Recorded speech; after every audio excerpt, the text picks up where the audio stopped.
रोज अपने ही सवालों से लड़ रहता हूँ। मैं रोज अपनी यादों से गुजरता रहता हूँ। तुम्हारी बात हो तुम्हारी खामोशी, मैं हर सूरत में ही बिखरता रहता हूँ।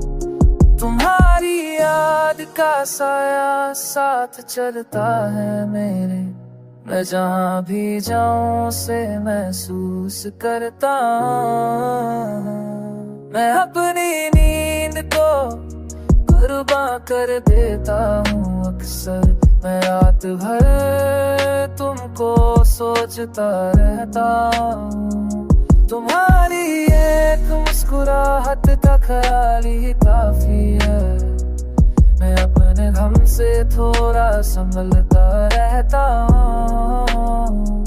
ये दिल भी अजीब जिद पे आ जाता है कभी, मैं सब कुछ भूल के तुमको याद करता रहता हूँ। मैं अपनी जिंदगी तो तुमसे जो एक देखता हूँ, अब जी खुद तो पनाह पाता रहता हूँ। तुम्हारी दूरी में मुझे सनाद था, ये मैं जितना के दिली वहाँ कुछ कितना रहता।